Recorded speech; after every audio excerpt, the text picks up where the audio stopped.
আসসালামু আলাইকুম।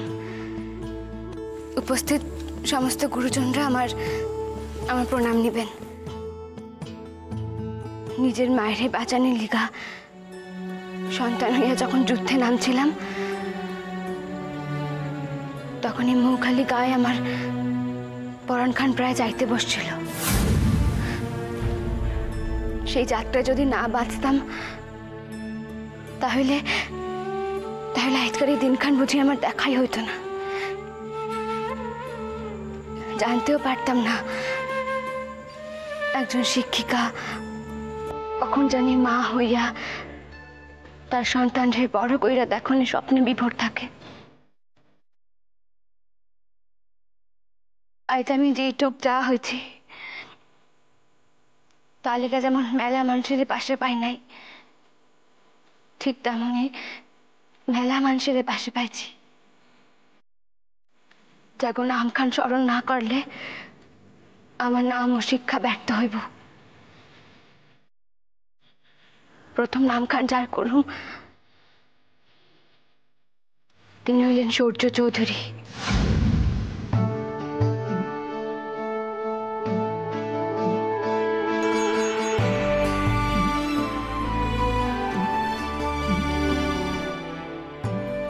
তিনি আজ এই দেশে নাই,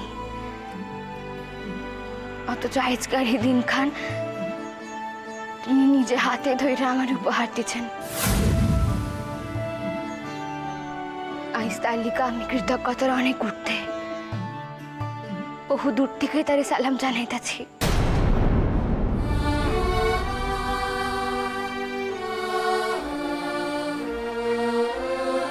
দ্বিতীয় নাম খান যার তিনি আমার শিক্ষিকা, যারে কোনোদিন শিক্ষিকা রূপে দেখি নাই। তিনি আমার আর এক মা।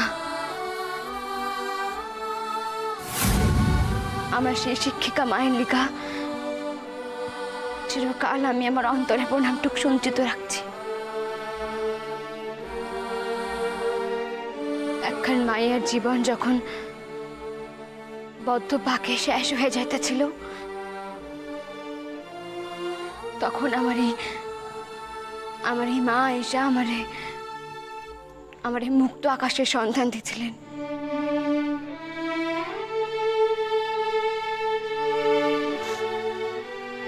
তাই লিখে আমার কৃতজ্ঞতার কোনো ভাষা নাই। সেই চেষ্টা ও ধৃষ্টতা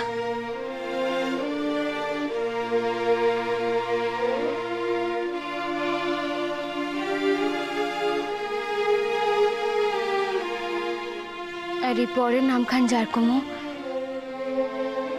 তিনি এই যে আমার লগে আসছেন। তো তার লেখান মানুষের কোনো প্রকারে প্রদীপের আলোয় আসা হয় না, তারা চিরকাল নেপথ্যেই থাইকা যান। তিনি হইলেন শ্রদ্ধেয়া ফিরোজা বেগম।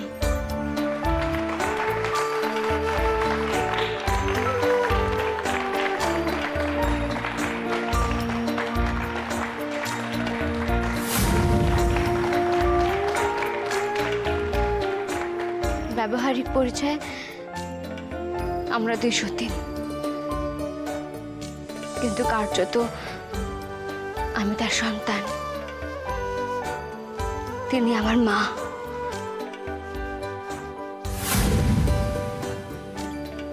আজ আমি আমার সেই আড়ালে থাকা মাটিরে গোটা মৌখালির মানুষের দেখাইতে চাই। আপা মঞ্চে আসেন আপা।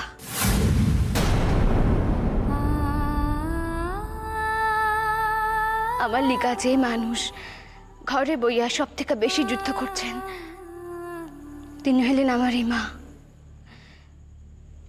আমার কত আঘাত যে তিনি নিজে বহন করছেন সে আল্লাহই জানেন।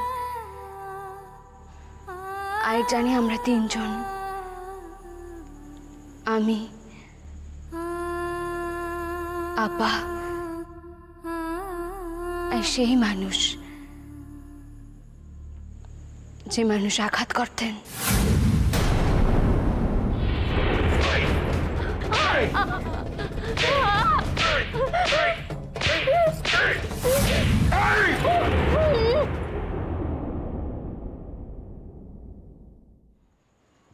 আপা আজ আমি এই আলো আপনার লাগে সমান ভাগে ভাগ করে লইতে চাই আপা, কারণ এর যে সমান ভাগ আপনারও। আমার আমার অনেক দাবি আপনি মুখ বুঝে মানছেন, আর আইজও মানবেন, এই চাই।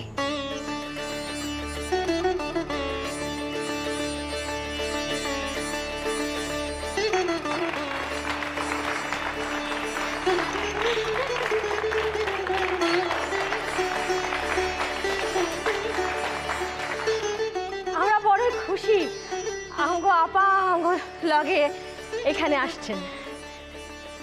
আমি আমার আপারে কটা কথা কইতে কম।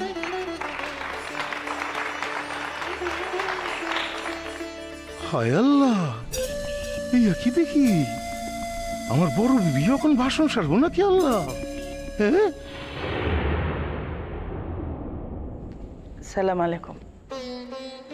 আমি পড়ালেখা কিছুই জানি না, মুখ্য মানুষ, তাই বুইন রে দেখা বুঝি আল্লাহ যদি আবার জন্ম দেন তাইলে পড়ালেখা শিখুমই শিখুম।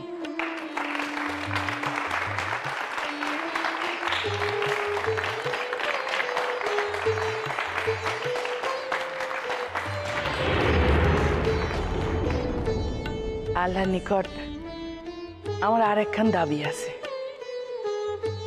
এই জন্মে তিনি আমায় বাজা কইরে রাখছেন,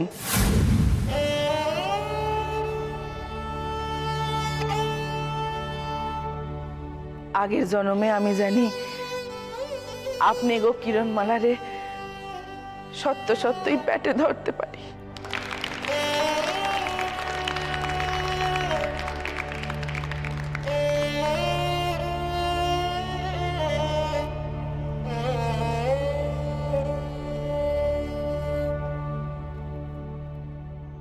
শালিরা নাটক খান শিখছে ভালোই, দুইটারই খতম করবো একদিন ইনশাল্লাহ।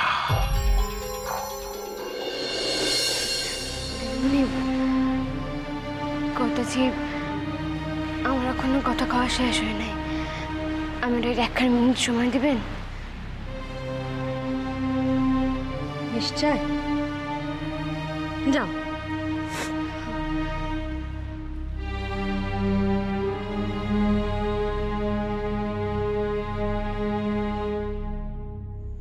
কৃতজ্ঞতার তালিকায় আমি আরেকজন মানুষের নাম করতে চাই, যার লিকায় হয়তো আমি সকল প্রতিকূলতা জয়করণের শক্তি পাইছি। সেই মানুষ হইল আমার তালাক দেওয়া স্বামী, আপনি গো গায়েরই বাসিন্দা কাবুল শেখ।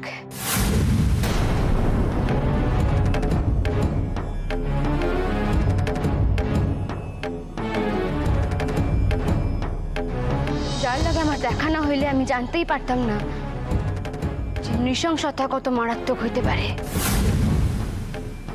তিনি প্রথম আমার বই পড়াইছিলেন,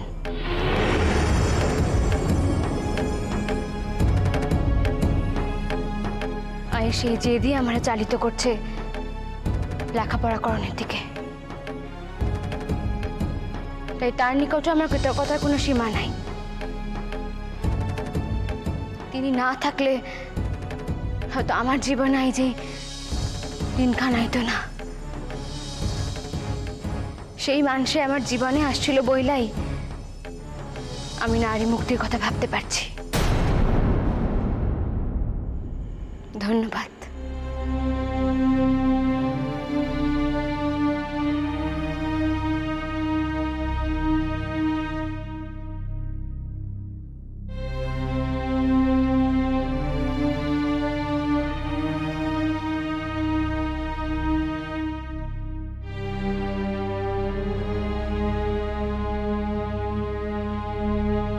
ছাত্রীরা অনেকক্ষণ ধরে একখান গান গাওয়ানোর লিগা অপেক্ষা করতেছে। একদিন এই গান খান আমি এই স্কুলে শেখাইছিলাম। ছাত্রীরা আইজও এই গান গায় দেখা আমি বড়ই খুশি। তোমরা সকলে মিলা গাও, আমি আর কিরণও তোমাকে লগে গলা মিলাইব। বেবাকে নিকট আমার মাথা কান তুমি ছোট করলে নার্গিস, এরপরেও আমি তোমারে সারুম, আমি সারুম তোমারে। যারা যারা গান গাইবা আসো।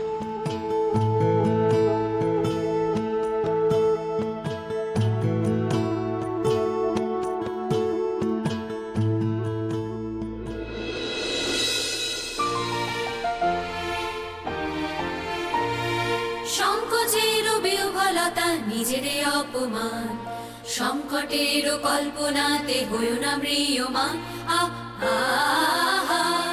সংকোচের বিহ্বলতা নিজেরে অপমান, সংকটের কল্পনাতে হইও না ম্রিয়মান। মুক্ত কর ভয়, আপন মাঝে শক্তি ধরো, নিজেরে করো জয়। সংকোচের বিহ্বলতা নিজেরে অপমান, দুর্বলের রক্ষা করো, দুর্জনের হানো, নিজের দিন নিঃসহায় যেন কবু না জানো। দুর্বলের রক্ষা করো, দুর্জনের হানো, নিজের দিন নিঃসহায় যেন কবু না জানো। মুক্ত করো ভয়, নিজের উপরে করিতে ভয়, না রেখো সংশয়। সংকোচের বিহ্বলতা নিজেরে অপমান, ধর্ম যাবে শঙ্খ রবে করিবে আহ্বান, নীরব হয়ে নম্র হয়ে পণ করিও প্রাণ। ধর্ম যাবে শঙ্খ রবে করিবে আহ্বান, নীরব হয়ে নম্র হয়ে পণ করিও প্রাণ। মুক্ত কর ভয়, দুরূহ কাজে নিজের দিও কঠিন পরিচয়। সংকোচের বিহ্বলতা নিজেরে অপমান, সংকটের কল্পনাতে হইও না ম্রিয়মান। সংকোচের বিহ্বলতা নিজেরে অপমান।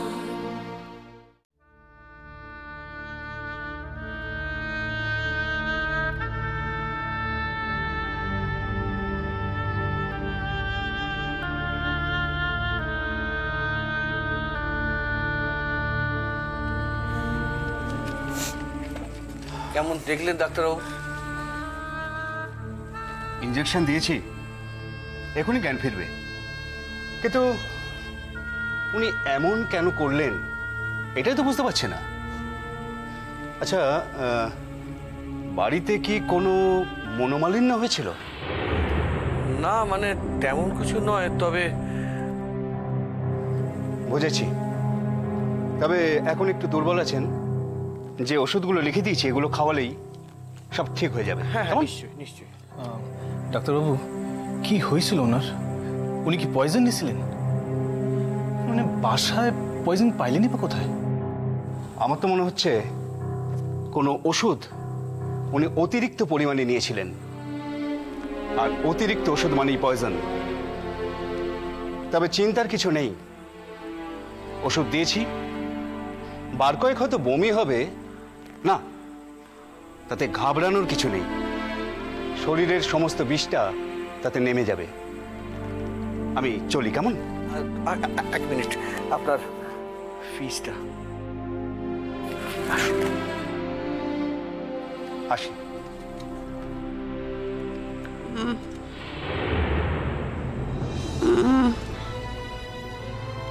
বাবা, বাবা এই দেখো মার জ্ঞান ফিরছে। পার্বতী, বাবা জীবন, এদিকে এসো, এদিকে এসো।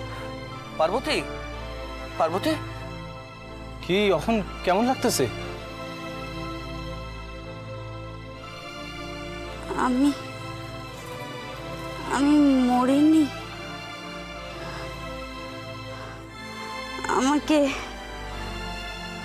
আমাকে তোমরা কেন বাঁচালে বাবা জীবন?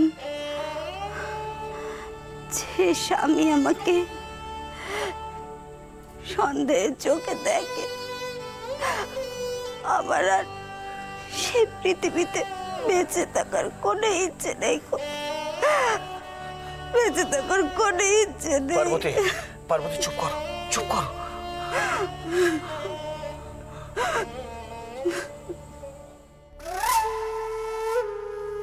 মা কিছু ন্যাকামো জানে বাপু। এই করে আমার বাবার মন থেকে আমার শ্বশুর বাড়ির টাকা চুরির সন্দেহটা একেবারে দূর করে দিতে চাইছে। আচ্ছা ধরুনদার মানুষ যাও। পার্বতী, পার্বতী প্লিজ এই সব কথা ভেবে মনে কষ্ট পেও না। আমি তো বলছি, আমি তো মানছি যে আমি অন্যায় করেছি, আমি ভুল করেছি। ভবিষ্যতে এই ভুল আমি আর করব না পার্বতী, বিশ্বাস করো আমি এই ভুল আর করব না। তুমি যখন আমাকে টাকার কথাগুলো বলছিলে তখন তখন জামাই বাবা জীবন বাড়ি ঢুকছিল। ওর কানে কথাগুলো নিশ্চয়ই গেছে। ও তো এটা ভাবতেই পারে তাহলে আমার শাশুড়ি মার নিশ্চয়ই কোনো দোষ আছে, নয়তো আমার শ্বশুর এই কথাগুলো তাকে বলবে কেন? নিশ্চয়ই সে কিছু একটা ভাবছে, নিশ্চয়ই। দেখেন না, আমার এখন কথা শুনে, মানে আমি কিন্তু ভালা কইরা কিছুই শুনতে পাইনি। তবে ওই টাকা পয়সার কথা কিছু একটা হইতেছিল এইটুক বুঝছি। আর আর আমার পরিবারের নামখান যে বারবার উঠতেছিল সেইটুক শুনছি আর কি। জানো মা, ও তো আমাকে বারবার জিজ্ঞেস করছিল যে টাকা পয়সা নিয়ে কি কথা হচ্ছিল।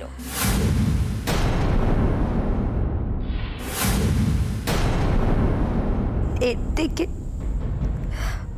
আমার মরণের কি বাকি থাকলো বাচ্চা? এর থেকে তো আবার মরে যাওয়াই ভালো। জামাই ভাববে যে তার শাওরি তার বাবা আর জ্যাঠা মশাইয়ের টাকা চুরি করেছে। এই অপবাদের পরেও যে বেঁচে থাকে সে মানুষ নয় গো। দেখেন দেখেন আমি এমন কোনো ভাবনা ভাবি নাই। বিশ্বাস করেন কথাগুলি শুই না, আমি শুধাই ময়নারে জিগাইছিলাম।